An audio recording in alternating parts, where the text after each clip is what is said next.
नमस्कार विद्यार्थी मित्रांनो. आजच्या या व्हिडिओ लेक्चरमध्ये आपण महाराष्ट्र राज्य मंत्रिमंडळाने 17 जानेवारी 2026च्या बैठकीमध्ये घेतलेले जे महत्त्वाचे निर्णय आहेत किंवा महत्त्वाच्या घोषणा आहेत त्याबद्दल चर्चा करणार आहोत. हे सर्व निर्णय घोषणा या स्पर्धा परीक्षा दृष्टिकोनातून अतिशय महत्त्वाचे आहेत. यामध्ये पहिला महत्त्वाचा जो निर्णय आहे हा मुंबई या ठिकाणी असणाऱ्या पोलीस दलातील कर्मचाऱ्यांसाठी अतिशय महत्त्वाचा आहे. मुंबई पोलीस दलात कार्य करणारी आत्ताची जर संख्या आपण पाहिली तर जवळपास 51,000 पेक्षा अधिक अधिकारी कर्मचारी पोलीस दलात कार्यरत आहेत. पोलीस वसाहती जर आपण विचारात घेतल्या तर ह्या बहुतांश पोलीस वसाहती ज्या आहेत या ब्रिटिशांनी बांधलेल्या ज्या इमारती आहेत त्या इमारतीमध्ये आहेत, परंतु यातल्या बहुतांश इमारती आता मोडकळीस आलेल्या आहेत, राहण्यायोग्य नाहीत. त्यामुळे जरी 51,000चं मनुष्यबळ असणारं जे पोलीस दल मुंबईतलं आहे त्यातील फक्त 19,000 लोकांनाच सध्या राहण्याची व्यवस्था करण्यात आलेली आहे. प्रत्येक महिन्यामध्ये 500 पेक्षा अधिक अर्ज घरप्राप्तीसाठी प्रशासनाकडे सादर होतात आणि त्यामुळे महाराष्ट्र शासनाने हा महत्त्वाचा असा निर्णय घेतलेला आहे.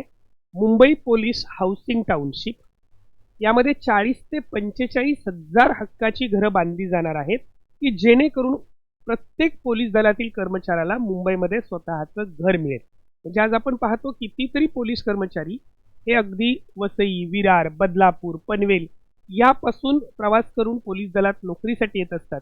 तर त्यांची ही जी चिंता आहे ही चिंता कायमची यामुळे संपेल.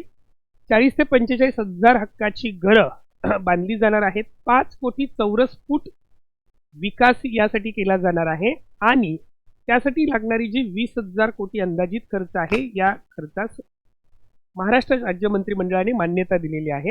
याच्यामध्ये जो निधी आहे यामध्ये आपण पाहू शकतो की 30% कर्ज जे आहे हे राज्य शासन उचलणार आहे आणि 70% कर्ज जे आहे हे MSIDC कडून उचललं जाणार आहे.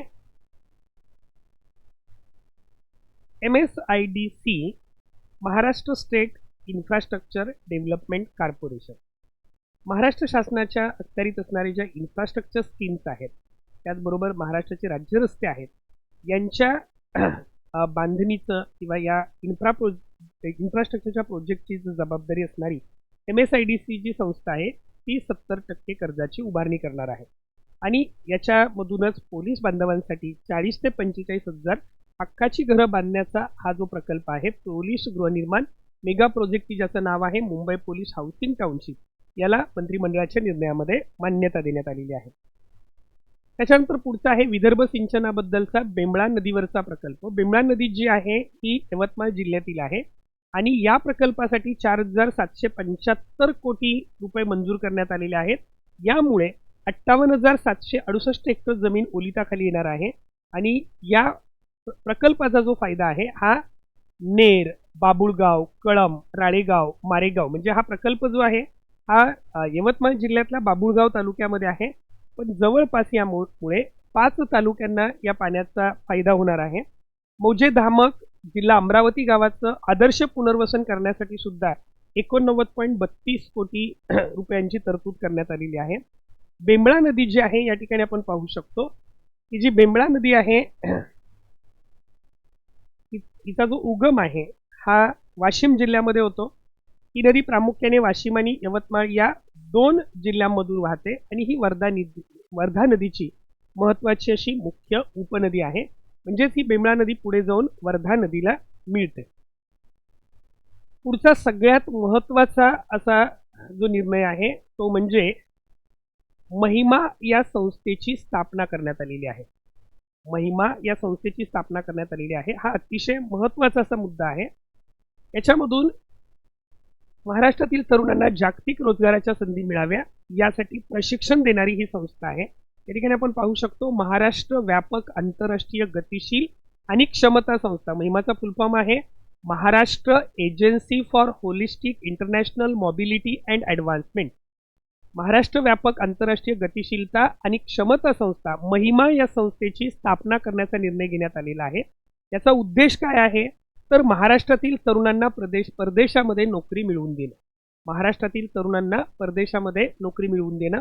नुकतंच आपण पाहिलेलं होतं की 25,000 प्लस तरुणांना जपानमध्ये महाराष्ट्रीय तरुणांना नोकरीच्या संधी मिळणार आहेत. अशा वेगवेगळ्या राष्ट्रांच्या मध्ये महाराष्ट्रातील तरुणांना नोकरीच्या संधी उपलब्ध करण्यासाठी त्यांना प्रशिक्षित करण्यासाठी महिमा या संस्थेची स्थापना केलेली आहे.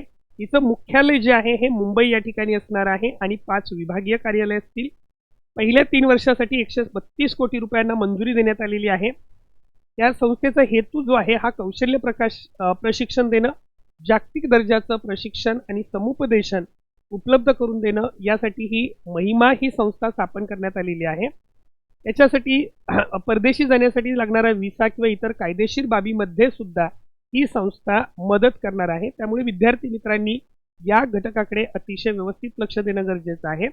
Mahima Maharashtra agency for holistic international mobility and advancement 17 जानेवारी 2026च्या बैठकीमध्ये या संस्थेची स्थापना करण्यात आलेली आहे. हेतू आहे तो म्हणजे महाराष्ट्रातील तरुणांना परदेशामध्ये नोकरी उपलब्ध करून देणं या हेतूने ही संस्था स्थापन करण्यात आलेली आहे. त्याच्यानंतर पुढचा जो निर्णय आहे तो अटल सेतूच्या संदर्भातला आहे. म्हणजेच अटल सेतू की ज्याला आपण मुंबई ट्रान्स हार्बर लिंक असं म्हणतो, त्यालाच अटल बिहारी वाजपेयी शिवडी नावासेवा सेतू म्हणजेच अटल सेतू असं म्हटलं जातं. तर ह्या अटल सेतूच्या पथकरामध्ये म्हणजे टोलमध्ये 50% सवलत जी आहे ही पुढे वाढवण्यात आलेली आहे. म्हणजे 31 डिसेंबर 2026 पर्यंत ही सवलत वाढवण्यात आलेली आहे. आणि त्याचबरोबर इलेक्ट्रिक गाड्या ज्या आहेत ते इलेक्ट्रिक गाड्यांना 100% कार्स असतील, बसेस असतील यांना 100% टोल माफ असणार आहे अटल सेतूला. आणि हा निर्णय 31 डिसेंबर 26 पर्यंत वाढवण्यात आलेला आहे. त्याच्यानंतर पुढची जी निर्णय आहे तो railway MUTP Mumbai urban transport project जे आहेत त्यांच्या संदर्भातला आहे. वांद्रे पूर्व येथील रेल्वे जमिनीचा व्यावसायिक विकास करण्यासाठी 8,087 कोटी मंत्रिमंडळाकडून मंजूर करण्यात आलेले आहे. त्याच्यानंतर स्पर्धा परीक्षेची तयारी करणाऱ्या विद्यार्थ्यांसाठी अतिशय महत्त्वाचा असा एक शासन निर्णय झालेला आहे. याच्याबद्दल परत आपण आणखी एका व्हिडिओमध्ये सविस्तर चर्चा करणारच आहोत. तो म्हणजे अर्थ व सांख्यिकी संचालनालय जे आहे त्याला आता आयुक्तालयाचा दर्जा दिला जाणार आहे. ते आयुक्तालय म्हणून ओळखलं जाणार आहे, कमिशनरेट म्हणून ओळखलं जाणार आहे. आणि त्यासाठी लागणारं जे मनुष्यबळ आहे यासाठी 1,901 पदं मंजूर करण्यात आलेली आहेत. म्हणजेच अर्थ व सांख्यिकी आयुक्तालयामध्ये 1,901 पदांची भरती येणाऱ्या काळामध्ये होणार आहे. तर हा एक महत्त्वाचा असा शासन निर्णय स्पर्धा परीक्षेची तयारी करणाऱ्या विद्यार्थ्यांसाठी असल्याचं आपल्याला दिसून येतं. तसं पाहिलं तर स्पर्धा परीक्षेची तयारी करणाऱ्या विद्यार्थ्यांसाठी येणाऱ्या काळामध्ये अनेक भरती प्रक्रिया राबवल्या जाणार आहेत. आपण असं म्हणू शकतो की अगदी भरतींचा पाऊस पाडला जाणार आहे. तुम्ही मात्र त्यासाठी सुसज्ज असणं गरजेचं आहे. त्याच्या पुढचा निर्णय जो आहे जमीन वाटप निर्णय आहे. 2 संस्थांना ह्या जमिनी वाटप करण्यात आलेले आहे. एक अण्णासाहेब पाटील महामंडळ जे आहे त्यांना पनवेल येथील 6,000 चौरस मीटर जमीन देण्यात आलेली आहे, ₹1 प्रति चौरस मीटर अशा नाममात्र दराने. त्याचप्रमाणे तिरुपती देवस्थान जे आहे ह्या तिरुपती देवस्थानला पद्मावती मंदिर बांधण्यासाठी उल्वे नवी मुंबई या ठिकाणी 3.6 एकर जागा देण्यात आलेली आहे. अर्थात हा जो निर्णय आहे हा पर्यटनाच्या दृष्टीने घेतलेला आहे. पद्मावती मंदिर हे व्यंकटेश मंदिराच्याच दर्जाचं किंवा त्याच भक्तिभावाचं मानलं जातं आणि महत्त्वाच्या शहरामध्ये ही मंदिरं आहेत.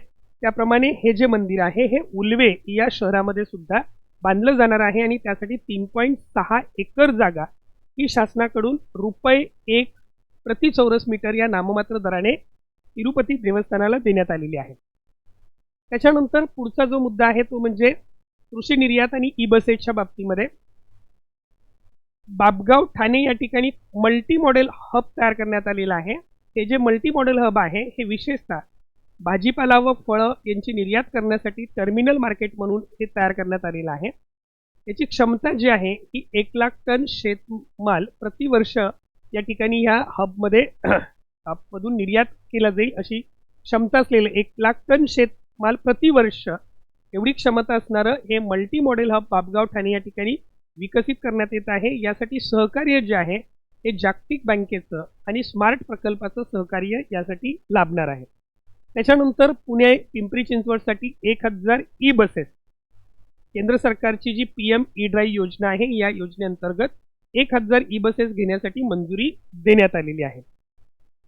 तर अशा पद्धतीने या शासन निर्णयामध्ये अतिशय महत्त्वाच्या अशा ज्या बाबी आहेत याच आपल्याला दिसून येतात. यामध्ये आपण पाहिलं, पोलीस दलासाठी 45,000 नवीन निवासस्थानं उभारणं असेल, विदर्भातील बेंबळा प्रकल्प जो आहे त्यासाठी 4,775 कोटीचा निधी असेल, ठाण्यामधलं निर्यात हब असेल, किंवा सगळ्यात महत्त्वाचं परदेशामध्ये नोकरीसाठी महिमा या संस्थेची स्थापना असेल, अटल सेतूवर ई वाहनांना टोलमाफी किंवा पुण्यात 1000 ई बसेस, आणि त्याचबरोबर नवी मुंबईमध्ये तिरुपती देवस्थानाला किंवा अण्णासाहेब पाटील महामंडळाला दिलेली जागा असेल, असे महत्त्वाचे निर्णय या राज्य मंत्रिमंडळाच्या बैठकीमध्ये घेण्यात आलेले आहेत. ते निर्णय आपल्या स्पर्धा परीक्षा दृष्टिकोनातून देखील महत्त्वाचे आहेत. त्यामुळे सर्वांनी या व्हिडिओचा उपयोग जो आहे आपल्या अभ्यासासाठी करा. व्हिडिओ आवडला असेल तर नक्की लाईक करा, चॅनलला सबस्क्राईब करा आणि ही माहिती जास्तीत जास्त विद्यार्थ्यांच्यापर्यंत शेअर करा. धन्यवाद.